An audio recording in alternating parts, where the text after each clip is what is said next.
ముందుగా కొత్త జాగృతి కమిటీ వాళ్ళందరికీ కూడా మా ఛానల్ తరపు నుంచి శుభాకాంక్షలు. మేము కొత్త జాగృతి కాదండి. దాదాపు 2014 నుంచి మేము జాగృతిలో వర్క్ చేస్తున్నాం. కొత్తగా జాగృతి కాలేదు. జాగృతి నుంచి వాళ్ళు పనిచేసిన వాళ్ళు ఏదైతే నిన్న ప్రెస్ మీట్ పెట్టిరో వాళ్ళు అసలు పని చేసుకొని వాళ్ళు లబ్ధి పొందిరు. మేము జాగృతి కార్యక్రమం రూపాయి ఇప్పటి వరకు కూడా ఒక రూపాయి లబ్ధి పొందకుండా ఆశించకుండా కేవలం ఒక మహిళ వస్తేనే మహిళలను జన చైతన్యంలోకి తీసుకొచ్చిందని ఓన్లీ కవితక్క గారి కోసమే మేము జాగృతిలోకి రావడం జరిగింది. మేము ఈ రోజు నిర్ణయాలు వచ్చిన వాళ్ళం కాదు. ఇలా 14 ఏళ్ళ నుంచి అనేక పోరాటాలు చేసుకో అక్క ఏదైతే ఏ బిల్లు ఏ పోరాటానికి పిలుపునిచ్చినా ఈరోజు ఢిల్లీ వేదిక కానీ హైదరాబాద్ ఇందిరాధర్ పార్క్ వేదిక కానీ ఎక్కడికి వెళ్ళినా అక్క ఒక్క చిన్న ఏదైతే రాజీవ్ సాగర్ అంటారో వాళ్ళు పిలిచి హామీలు ఇచ్చిన ఏ ప్రోగ్రాం వాళ్ళు చెప్తే మేము డైరెక్ట్ మాకు అక్క దగ్గర నుంచి కూడా లేకుండే వీళ్ళందరూ లీడ్ తీసుకొని ఈ రోజు అక్కకి అలా వెన్నుపోటు దాదాపు ఒక సంవత్సరాల కాలం నుంచే అక్క జైలుకు పోయిన కాంచాలే ఈ వెన్నుపోటు రాజకీయాలు స్టార్ట్ అయినాయి. అప్పటి నుంచే వీళ్ళందరూ దూరం అయ్యారు. ఏదైతే భవిష్యత్తులో మంచి ఎమ్మెల్యేలు మంత్రి పదవులు అనుభవిస్తా అనుకుంటారు. ఆల్ ది బెస్ట్ అన్నలారా, మీరందరూ మంచి మంత్రి పదవులు అనుభవించుకొని బాగా వస్తాయి. కేసీఆర్ను చూసిన వాటికే కవితక్క కోసం వచ్చినామన్నారు. అసలు కేసీఆర్ కూతురు అనే కవితక్క దగ్గరకు వచ్చిరన్న. వేరే ఎమ్మెల్యే అయితే మిమ్మల్ని ఎప్పుడో తన్ని పడేస్తాడన్న. ఆయన పేరు చెప్పుకొని ఆమె పేరు చెప్పుకొని ఇలా ప్రపంచానికి మీరేంటో పరిచయం అయ్యి ఇలా కన్న బిడ్డ నా బిడ్డతో పోల్చుకున్న మీరు ఇలా తల్లుపాలు దాగి తల్లి రొమ్మును గుద్దినట్టు మీరేం మనసులో నా కర్మఫలం ఎవరిని వదిలిపెట్టదు, అప్పుడే తీరుస్తుంది. 100% మీ కర్మఫలం అని అంటది. మీకు పుట్టగతి లేకుండా పోతాయని కూడా మేము వేదిక నుంచి చెప్తున్నాం. మేడం, ఇప్పటి నుంచి కార్యాచరణ ఎలా ఉండబోతుంది మేడం గారిది? కార్యాచరణ ఏంది? మా జాగృతి కార్యక్రమాలు ఎప్పుడు లేదు, ఎప్పుడు యాక్టివిటీగానే ఉన్నాయి. అనేక గ్రామాన కానీ ఇలా బీసీ వాదం ఎత్తుకొని ఇలా అనేక కార్యక్రమాలు తెలంగాణ జాగృతిని అనేక వీళ్ళు పొందిరు. స్కిల్ డెవలప్మెంట్ ద్వారా కూడా మస్తు లబ్ధి పొందిరు. చాలా జరిగినాయి, ఇంకా ముందు కూడా అలానే జరగబోతుంది. అసలు కవిత గారు టార్గెట్ ఎవరు? హరీష్ రావు గారా లేకపోతే సీఎం రేవంత్ రెడ్డి గారా? సీఎం రేవంత్ రెడ్డి తోటి మాకేం పనండి. ఆయన ఒక్క ఫ్లైట్లో వచ్చి వాళ్ళు చేసిర్రు. ఇలా హరీష్ రావు కూడా టార్గెట్ అని కాదు, కేసీఆర్కు వెన్నుపోటు పొడిచే నాయకులు ఆనాడు ఉమ్మడి ఆంధ్రప్రదేశ్లో ఏదైతే ఎన్టీఆర్కు వెన్నుపోటు పొడిచారో అదే రాజకీయం రేపు తెలంగాణలో రాబోతుందని అది పసిగట్టే మా అక్క ముందు మీడియా సమావేశం లేదా మీ పేరు బయట పెట్టడం జరిగింది. అది ఎవరు వెన్నుపోటు రాజకీయం కాదు, ఎవరు ఇది చేస్తుంది హరీష్ రావు, సంతోష్ రావు అని కుద్దుగా చెప్పింది. మేము రేవంత్ రెడ్డిని ఎందుకంటామండి? రేవంత్ రెడ్డి వాళ్ళు ఏం ఒప్పందాలనే ఏం ఇక్కడ ఒప్పందాలే ఏమేం చేసుకుంటారో వాళ్ళకి ఇష్టం, వాళ్ళ విద్యంతకే వదిలేసాం. ఈ వెన్నుపోటు నాయకులు ఎక్కడున్నా కొంప ముంచినట్టే. రేవంత్ రెడ్డి తెలుసుకోవడా ఇలా ఎవరైనా తెలుసుకుంటారు.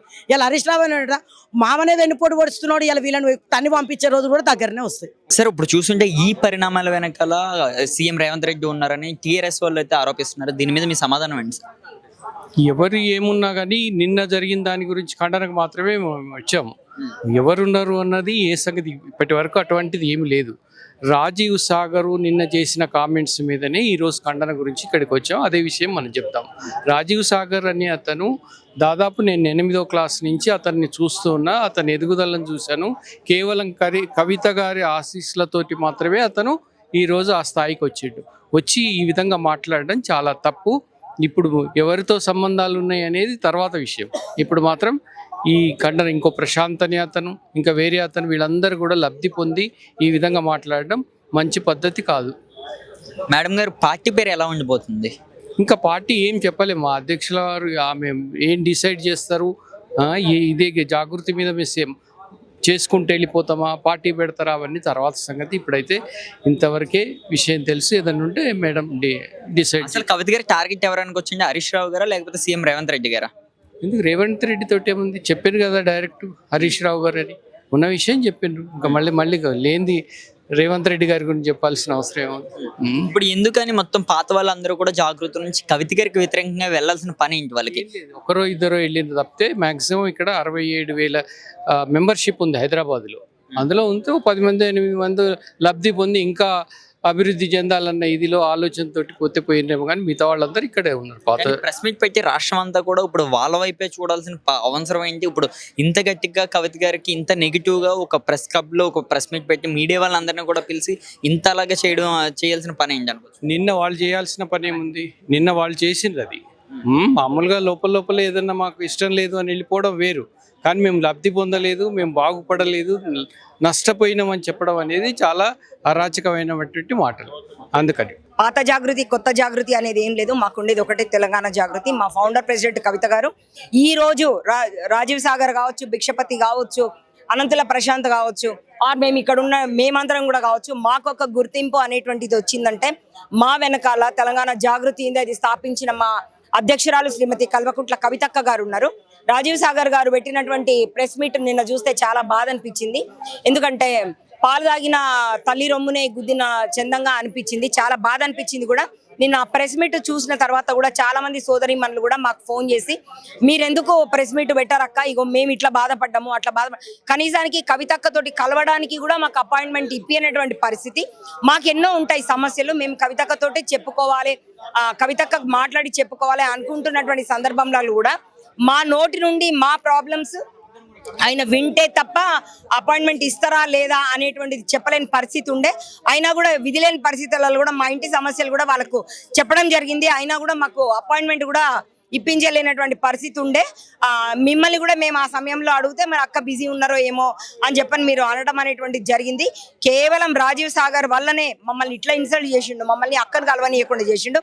ఎట్లయితే కేసీఆర్ బాబు చుట్టూ కోటరీ లాగా ఉండి మమ్మల్ని కలవనీయరు అని చెప్పని ఎట్లయితే మనం వింటున్నామో అదే విధంగా మనకు కవితక్క దగ్గర కూడా ఇట్లనే కోటరీ జమ అయింది, మనల్ని కలవనిచ్చేటువంటి నేపథ్యం కూడా లేదు అని చెప్పినటువంటి సోదరుల వర్డ్స్ కూడా నేను తీసుకోవడం జరుగుతుంది. నిజంగా మీరు చేసినటువంటి ఈ అనైతిక చర్య ఏదైతే ఉందో చాలా బాధాకరము. ఇప్పటికైనా మీలో రిగ్రెషన్ రావాలి. నీకంటూ ఈ గుర్తింపు ఏదైతే వచ్చిందో పబ్లిక్ గా నీకు ఒక సొసైటీలో రాజీవ్ సాగర్ అని ఏదైతే గుర్తుపడుతున్నారో అది కేవలం కవితక్క వల్లనే, అది కేవలం తెలంగాణ జాగృతి వల్లనే. ఈ రోజు తెలంగాణ జాగృతి మాది, మాకు తెలియకుండా డెసిషన్స్ ఎట్లా తీసుకుంటాను. నువ్వు ఎక్కడ కనపడ్డావు తమ్మి? 8 ఏళ్ల నుంచి అసలు నువ్వు జాగృతి ఆఫీస్కే రావడం మానేసినవు. కేవలం కవిత మేడం బర్త్డే రోజు ఒక బొకే ఇచ్చేసి మీరు బయట నుండి బయటికి వెళ్ళిపోయినటువంటి సమాచారం కూడా మాకు అర్థమైతా ఉన్నది. మీరు అసలే రాకుండానే మీరు ఇన్ఫర్మేషన్ ఇవ్వడానికో తీసుకోవడానికో మాట్లాడడానికో రానప్పుడు మీకే హక్కు ఉంటుంది లైక్ మిమ్మల్ని అడిగి డెసిషన్ తీసుకోవాలి అనేటువంటిది అని నేను మీడియా ముఖంగా మీతో అనదలుచుకున్నాను. మీరు చేసినటువంటి వర్డ్స్ ఏవైతే ఉన్నాయో అది కరెక్ట్ కాదు, మీరు తీసుకున్నటువంటి కమెంట్స్ ఏవైతే ఉన్నాయో అవి కరెక్ట్ కాదు. కొత్తగా అన్నందుకు కాదన్న, మేము గత 13 ఏళ్ళుగా పనిచేస్తున్నాం కాబట్టి మాకు అవకాశం వచ్చింది. నిన్న ఒక వాక్యం అన్నారు, ఏంటంటే వాళ్ళు పైసలు ఉన్నోళ్ళకి పదవులు ఇస్తారని చెప్పి అన్నారు కదా. నేను ఒక బీసీ బిడ్డని, మాకు హైదరాబాద్లో సొంతం ఇల్లు కూడా లేదు. ఓన్లీ 13 ఏళ్ళ జాగృతి కోసం కానీ బీఆర్ఎస్ పార్టీ కోసం పనిచేసినాము. కవితకారు ఆదేశాల మేరకు ఈ రోజు మా సొంత లాభాల కోసం మాట్లాడలేదు. ఈ రోజు వాళ్ళ సొంత లాభం పొందిరు ఓరు 2 కార్పొరేషన్ చైర్మన్ అయ్యారు. తెలంగాణ జాగృతి నుంచే వాళ్ళ సొంతంగా బీఆర్ఎస్ పార్టీ వాళ్ళు కాలేదు. తెలంగాణ జాగృతి నుంచే జాగృతిల లక్షలాది మంది కార్యకర్తలు గుర్తింపుగా 2 మందికి ఇచ్చింది. ఓరికి భుక్షపతన గారికి, రాజీవ్ అన్న గారికి ఇచ్చింది. ఇంకోటి మన ప్రశాంత్ అన్న గారికి కొండపాక జెడ్పీటీసీ లాగా అవకాశం ఇచ్చారు. ఇంకోటి మా ప్రశాంత్ అన్న చిరణ గారు కార్పొరేటర్ లాగా అవకాశం ఇచ్చారు. వీళ్ళకి అందరికి అవకాశం వచ్చిందంటే కవితక్క గారి వల్లనే. మీరు కవితక్క గారి వల్ల లబ్ధి పొందిరు. ఈరోజు మీరు అవకాశం అయిపోయినాక మీరు హరీష్ రావు మెప్పు కోసం, హ్యాపీరావు మెప్పు కోసం మీరు కవితక్క సొంత ఎజెండా కోసం అని చెప్పి మాట్లాడుతారు. కవితక్క సొంత ఎజెండా కాదురా బాబు, మీ సొంత ఎజెండా, మీ సొంతంగా లాభం పొందడానికి, మీ సొంత ఎజెండా పెంచుకోవడానికి మీకు రేపు పొద్దుగాల ఎమ్మెల్యేలు కావాలి, కార్పొరేషన్ చైర్మన్లు కావాలని చెప్పి మీ ఆశ. అటువంటి వ్యక్తులు మీరు రేపు పొద్దుగాల అదే హరీష్ రావు, హ్యాపీరావు గుర్తుపెట్టుకోండి, మీ గురించి కూడా ఇదే ప్రెస్ మీట్లో పెడతారు. అలాంటి స్వభావం ఉన్న వ్యక్తులు వాళ్ళు. దయచేసి జాగ్రత్త, తస్మా జాగ్రత్త, ఖబర్దార్. నిన్న ఎవరైతే తెలంగాణ జాగృతికి ఎగ్నెస్ట్ గేట్కి వచ్చి పెట్టినారో మీరు అందరూ బేషరతుగా క్షమాపణ చెప్పాలి. లేదు అంటే మేము మిమ్మల్ని ఏం చేయాలో మేము అది చేస్తాం. గుర్తుపెట్టుకోండి. మీరు రాజీవ్ అన్న గారు కవిత గారి దగ్గర ఉంటే ఎంత ప్రియారిటీ అంటే, కవిత గారు ఇంట్లోకి పోవాలంటే ఆయన ఎవరి పేర్లు చెప్తే వాళ్ళు 24 hours అలా ఉంటుంది. అర్థమైందా? కనీసం పనిచేసే వ్యక్తికి అన్న మరి అక్కని కలుద్దామంటే అక్కనేం కలుస్తావు, నాకు చెప్పు ఫస్ట్ ఏం పని అయిపో అంటావు. అరే నీకు కొన్ని చెప్పే ఉంటాయి, నీకు చెప్పాలి ఉంటాయి. ఎవరి ముఖం చూసి పని చేస్తున్నాం, కవితక్క ముఖం చూసి పని చేస్తున్నాము. మేము ఒక వ్యక్తిని నమ్ముకున్నాం. మీలాగా ఎక్కడ నీడ ఉంటే అక్కడ పోము. దయచేసి చెప్తున్నా, కవితక్క గారికి ఇంత మంచి పేరుందో మీరు ఆ పేరు చెడగొట్టకండి. కవితక్క గారు రేపు పొద్దుగాల గొప్ప నాయకులక మీరే తెలుస్తుంది. మీకు రేపు పొద్దుగాల మీరు ఈరోజు బయటకు వెళ్ళారు కదా, మీకు ఏ విధంగా పేరుందో మీకు రాబోతుందో మీకే తెలియాలి. గుర్తుపెట్టుకోండి, ఖబర్దార్. సార్, ఇప్పుడు జరుగుతున్న ఈ పరిణామాలకు వెనకాల సీఎం రేవంత్ రెడ్డి ఉన్నారని టీఆర్ఎస్ వాళ్ళు అయితే ఆరోపిస్తున్నారు. మరి దీని మీద మీ సమాధానం ఏంటి? ఈ జరుగుతున్న పరిణామం గమనించినట్టయితే సీఎం రేవంత్ రెడ్డి గారు ఏం లేరు, కానీ ఉండొచ్చు, కానీ ఖచ్చితంగా ఈ మన హరీష్ రావు వర్గం వాళ్ళే ఉన్నారని నేను భావిస్తున్నాను. ఎందుకంటే జాగృతిలో పనిచేసిర్రు, పదవులు అనుభవించరు, డబ్బులు సంపాదించుకుర్రు, ఆర్థికంగా ఎదిగిర్రు. ఒక 6 months బ్యాక్ అందరు వెళ్ళిపోతే వెళ్ళిపోనియండి, దరిద్రం పోయింది అనుకుంటాం. ఓకే, ఉన్నోళ్ళకన్నా మంచి జరుగుతుంది. కానీ ఇప్పుడు ప్రెస్ మీట్ పెట్టవలసిన అవసరం ఏందో వాళ్ళకి? ఇప్పుడు కవిత ప్రెస్ మీట్ పెట్టిన తెల్లారే ప్రెస్ మీట్ పెట్టి ఇప్పుడు కవిత అది రేవంత్ రెడ్డి దాని పాత్ర ఉంది అని భావించడం సరి అనేది కాదు. సరే ఇప్పుడు నుంచి మేడం గారి కార్యాచరణ ఎలా ఉండబోతుంది? కవితక్క ఈ 2 days ప్లానింగ్ చేసుకొని ముఖ్య కార్యకర్తలతో సమావేశం పెట్టుకొని కార్యాచరణ ప్రకటిస్తుంది.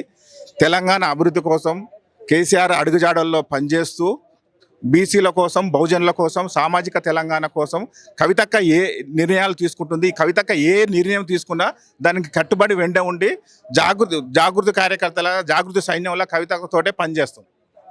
మేడం గారి పార్టీ పేరు ఏంటి అనుకోవచ్చు? ఇక పార్టీ పేరు అనేది అంటే ఇంకా అది ఇంకా డిసైడ్ కాలేదు. ఈ అంత అవసరం వస్తే ఆశ్చర్యం ఏమి లేదు. అందరూ తెలంగాణ కోసమే పనిచేస్తాం, తెలంగాణ జాగృతి కోసం పనిచేస్తాం. మేము పాత వాళ్ళమే 2008 నుంచి మేము ఈ జాగృతి సంస్థలో ఇప్పటిదాకా కూడా పనిచేస్తున్న వాళ్ళమే. మేము కొత్త వాళ్ళం కాదు, పాత వాళ్ళమే అని తెలియజేస్తున్నాం. అన్న మేడం గారి కార్యాచరణ అసలు ఎలా ఉండబోతుంది?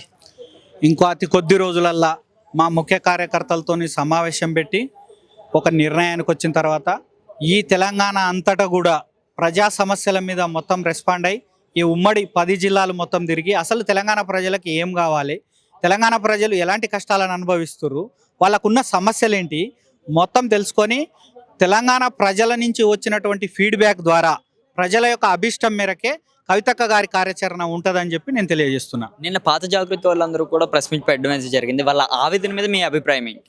అసలు వాళ్ళు పాత జాగృతి కాదండి, మొత్తం మేమంతా జాగృతి వాళ్ళమే. కాకుంటే మేము 2008 నుంచి మేము అందరం కలిసే ఉన్నాం.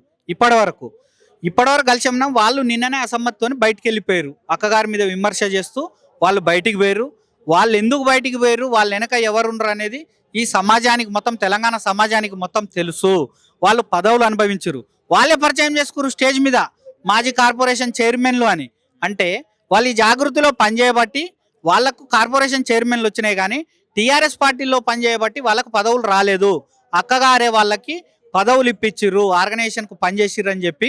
అంతేగాని వాళ్ళు ఏమంటుర్రు, మేము పార్టీ కోసం పనిచేసినామని అంటే, మరి అదే రోజు నువ్వు మొదటి నుంచి కూడా డే 1 నుంచి టీఆర్ఎస్ పార్టీలో పనిచేయాల్సి ఉంటుంది. మీరు పనిచేయలేదు కదా, మీరు జాగృతిలో పనిచేసిరు కదా. వచ్చింది పిఎల్ లాగా వచ్చిర్రు. పిఎల్ లాగా వచ్చిన వాళ్ళని అక్క లీడర్లుగా తయారు చేసి తీర్చిదిద్ది మరి రాజకీయంగా ఒక అవకాశం ఇచ్చింది. అవకాశం ఇవ్వబట్టే కదా మీరు చైర్మన్లుగా మీరు ఆ పదవులు ఇప్పించింది అక్కగారే కదా. అక్కగారి మీద విమర్శ చేయడం అనేది ఎంతవరకు సమంజసం అనేది నేను తెలియజేస్తున్నా. అదేవిధంగా మరి వీళ్ళు చైర్మన్లుగా జాగృతిలో పనిచేసుకుంటూ వీళ్ళు ఆర్థికంగా మరి ఎన్ని వందల కోట్ల డబ్బుని కూడబెట్టుకుర్రు అనేది మొత్తం ఈ జాగృతి కార్యకర్తలందరికీ తెలుసు. వాళ్ళు ఆర్థికంగా విపరీతంగా సంపాదించుకున్నారు. ఈరోజు వాళ్ళ జేబులు నిన్నాయి.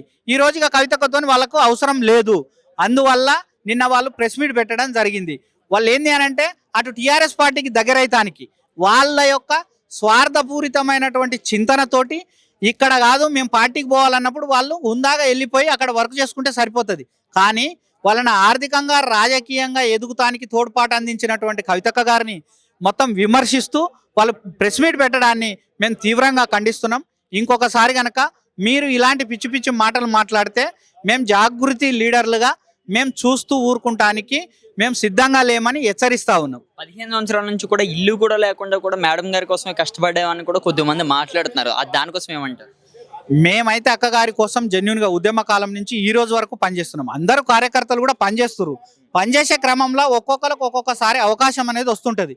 వరుస క్రమంలో వస్తూ ఉంటుంది. ఒకరికి వచ్చిన తర్వాత 1 by 1 అట్లా అవకాశం వచ్చే క్రమంలో ఫస్ట్ ఈ రాజీవ్ సాగర్ వాళ్ళకి అవకాశం వచ్చింది. అవకాశం వచ్చిన దాన్ని కూడా వాళ్ళు యూజ్ చేసుకున్నారు, డబ్బులు సంపాదించుకున్నారు. మొత్తం ఒక్కొక్కరు 2 ఇళ్ళు 3 ఇళ్ళు ల్యాండ్లు 100 కోట్ల ఆస్తులు పోగేసుకుంటూ రాజీవ్ సాగర్ అయితే పోగేసుకొని ఈరోజు దొంగ నాటకాలు ఆడుతూ అక్కడ కేటీఆర్ సైడు మన హరీష్ రావు సైడు మొత్తం దగ్గరైతానికి సంతోష్ రావుకు దగ్గరైతానికి ఈరోజు అక్కగారిని విమర్శిస్తూ ఉన్నాడు. జరుగుతున్న పరిణామాల అన్నిటి వెనకాల కూడా సీఎం రేవంత్ రెడ్డి ఉన్నారని టీఆర్ఎస్ వాళ్ళు అయితే ఆరోపిస్తున్నారు. మరి దీని మీద మీ సమాధానం? అసలు మా వెనక రేవంత్ రెడ్డి అనే వ్యక్తి ఉన్నట్టయితే మీరు అది ప్రజలకు తెలుసు. మీరు ఇవన్నీ ప్రజలు కానీ ఇప్పుడు ఉన్నటువంటి ఈ టీఆర్ఎస్ పార్టీలో ఉన్నటువంటి కవితక్క గారిని విమర్శించే వాళ్ళు కొద్దిమంది ఉన్నారు. నేను ఒక విషయం చెప్తా. కవితక్క గారు జైలుకు పోక ముందు నుంచి కూడా బీసీ ఉద్యమాన్ని తన భుజస్కంధాలపై మోస్తూ ముందలికి పోతా ఉన్నారు. బీసీలకు 42% రిజర్వేషన్లు ఇవ్వాలి లోకల్ బాడీ ఎలక్షన్లల్లా ఈ కామారెడ్డి డిక్లరేషన్ ప్రకారం అని చెప్పి అక్క కొట్లాడుతూ ఉన్నారు. అట్లా కొట్లాడుతూ ఉన్నప్పుడు కేసీఆర్ దగ్గర దయ్యాలు ఉన్నారు అని లెటర్ లీక్ అయిందని అక్కగారే చెప్పారు. ఆ దయ్యాలే అక్కడ ఉన్నటువంటి కొంతమంది అగ్రకులానికి సంబంధించినటువంటి వ్యక్తులు మరి కేసీఆర్ గారి దగ్గర చేరి అక్కగారి మీద మొత్తం విష ప్రచారం చేసి అక్కగారిని కేసీఆర్ దగ్గర నుంచి దూరం చేయడంలో వాళ్ళు ఈరోజు సక్సెస్ అయ్యారు. ఈరోజు సక్సెస్ కావచ్చు, కానీ మాకైతే ప్రజాబలం ఉన్నది. మేము ఆల్రెడీ ప్రజా ఉద్యమాలలో ఉన్నాం జాగృతిగా. మా అక్కగారు అయితే మరి ప్రజల తరపున ఉద్యమం చేస్తామని నిన్న కూడా మీడియాను అడ్రస్ చేస్తూ చెప్పడం జరిగింది. మాకు ఈరోజు పోరాటం అనేది కొత్త కాదని కూడా చెప్పడం జరిగింది. మేము భవిష్యత్ కార్యాచరణ కూడా మాది ప్రజా సమస్యల మీద పోరాటమే ఉంటుంది. ఆ పోరాటం ద్వారానే మేము విజయం సాధిస్తామని చెప్తా ఉన్నాం. కవిత గారి టార్గెట్ ఎవరు అనుకోవచ్చు? హరీష్ రావు గారా లేకపోతే సీఎం రేవంత్ రెడ్డా? అసలు కవితక్క గారి టార్గెట్ నిన్న మీరే చూసిరు మీడియాను అడ్రస్ చేస్తూ సంతోష్ రావు మీద, హరీష్ రావు మీద మొత్తం ఆమె అంటే ఆధారాలతో సహా మొత్తం అన్ని బయట పెట్టింది. వాళ్ళు ఏమేం చేసిర్రు, ఏంది, కాళేశ్వరంలో అవినీతి జరిగింది, మరి ఆ మొత్తం ఏమో కేసీఆర్ గారికి పడుతున్నది, కేసీఆర్ గారేమో అవినీతి చేయలేదు, ఆ మంత్రి మొత్తం హరీష్ రావే వెనకేసుకున్నాడు డబ్బులు అని చెప్పి అక్కగారు డైరెక్ట్ చెప్పిర్రు. ఇక మళ్ళీ మనం వేరేది రెండోది మాట్లాడటానికి వీల్లేదు. అక్కగారిని టార్గెట్ చేసింది హరీష్ రావు గారు, సంతోష్ రావు గారు మాత్రమే. మేడం పార్టీ పేరు ఎలా ఉండిపోతుంది? పార్టీ గిటి ఏం లేదండి, ఇప్పటికైతే అలాంటి ఆలోచన ఏం లేదు. మేమైతే ప్రజా సమస్యల మీద కొట్లాడడమే మా మొదటి ఎజెండాగా మేము ప్రజలలోకి వెళ్తాం. కవిత గారి టార్గెట్ ఎవరు? హరీష్ రావు గారా లేకపోతే సీఎం రేవంత్ రెడ్డి గారా? సీఎం రేవంత్ రెడ్డి గారు, హరీష్ రావు గారు, ఇంకా కొంతమంది ఉన్నారు. రాబోయే రోజులలో ఇవన్నీ కూడా తన మరి ప్రెస్లో కానివ్వండి లేకపోతే రాబోయే రోజులలో తన ప్రకటిస్తుందని, తన దగ్గర అన్ని ఆధారాలు కూడా ఉన్నాయని చెప్పి, కానీ తెలంగాణ రాష్ట్ర సుభిక్షమే తన ముఖ్యమైన ఆలోచనని, మరి బీఆర్ఎస్ పార్టీ సిద్ధాంతాలకి తన ఎప్పుడు కూడా కట్టుబడి ఉంటుందని, అటువంటి సిద్ధాలని ఉద్యమంతో ఏదైతే ముందుకు నడిపిస్తూ ఈ రోజు వరకు తన పోరాటం చేసిందో, తన తెలంగాణ జాగృతి పెట్టి 19 సంవత్సరాలు అయింది. అదేవిధంగా కేసీఆర్ సార్ గారు ఎంబట 2001 నుండి కూడా తెలంగాణ రాష్ట్ర సాధన కోసమై, తెలంగాణ రాష్ట్ర ప్రగతి కోసమై పోరాటం ముందుకు నడిపిస్తూనే వస్తుంది. కానీ ఈరోజు అటువంటి సిద్ధాంతాలు ఏవైతే సిద్ధాంతాలకే అన్యాయం జరిగే అవకాశాలు కనబడుతున్నాయో, వాటికి వెన్నపోటు చేయడానికి కొన్ని శక్తులు ఈరోజు ముందుకు నడుస్తున్నాయని తెలిసినప్పుడు అటువంటి శక్తులను ఉదాహరణలను అందరినీ కూడా తన ఒక కన్ను వేసి ఉంటుందని, తన అటువంటి వారికి ఈ ఖబర్దారని కూడా పత్రికాముఖంగా తెలియజేయడం జరిగింది. ఇప్పుడు మరో విషయం, ఇప్పుడు కవిత గారి దగ్గర నుంచి నిజంగానే వెళ్ళిపోవచ్చు అనుకుంటే, ఈ జాగృతి నుంచి వెళ్ళిపోవచ్చు అనుకుంటే వాళ్ళు చాలా సైలెంట్గా వెళ్ళొచ్చు. కానీ నేను ప్రెస్ మీట్ పెట్టి ప్రెస్ వాళ్ళందరినీ కూడా పిలిచి కొన్ని మాట్లాడవలసిన అవసరం ఏముంది అనుకోవచ్చు పాత జాగృతి వాళ్ళు? ఇది కొంతమంది సీనియర్ కార్యకర్తలు, తెలంగాణ జాగృతి కార్యకర్తలకు ఇంతకుముందు కూడా గతంలో మీటింగ్లలో కూడా చెప్పడం జరిగింది. ప్రతి ఒక్క నిర్ణయము తెలంగాణ జాగృతి ఏదైతే చేస్తుందో అది కేవలము తెలంగాణ రాష్ట్ర సాధన కోసము, ప్రగతి కోసము, లేదా బీఆర్ఎస్ పార్టీ సిద్ధాంతాలను బేస్ అయ్యే ఉంటాయని చెప్పి, కానీ వాటిని ఎవరైనా వెన్నపోటు పొరిస్తే మాత్రము తను ఎప్పుడు కూడా క్షమించదని చెప్పేసి గతంలో మీటింగ్లో మాకు ఎన్నోసార్లు చెప్పడం జరిగింది. మరి కొంతమంది ఒక లైన్ ఆఫ్ కంట్రోల్ ఏదైతే ఉంటుందో అది దాటి కొన్ని విషయాలు, కొన్ని కార్యక్రమాలు చేసినప్పుడు తన ముక్కుసూటిగా వాళ్ళని పిలిపించి వార్నింగ్ చేయడం జరిగింది. కొంతమందిని సస్పెండ్ చేయడం కూడా జరిగింది. కానీ అవన్నీ కూడా వారు ప్రజలలో తెలియక ఉంటే ఇటువంటి ప్రచారాలు, నెగిటివ్ టాక్స్ చేసుకుంటా దీనికి ఒక కొత్త నెపం వేస్తూ తెలంగాణ జాగృతిని తప్పు త్రోవలో తీసుకుపోవడానికి ప్రయత్నిస్తున్నారు. కానీ ఇవన్నిటిని కూడా మేము ఖండిస్తున్నాము. తెలంగాణ జాగృతి కార్యకర్తలు, సోదరులు ఎవరైనా కానివ్వండి, కవితక్క గారి వెంటనే ఉంటామని చెప్పి ఎవరైతే ఈ వెన్నపోటుదారులు ఉన్నారో వారికి అందరికీ మాత్రము రేపు రాబోయే రోజులలో ఖచ్చితంగా కవితక్క గారి క్షమాపణ చెప్పి రేపు వారు చేసిన తప్పే తను ఒప్పుకుంటారని మేము గట్టిగా నమ్ముతున్నాం.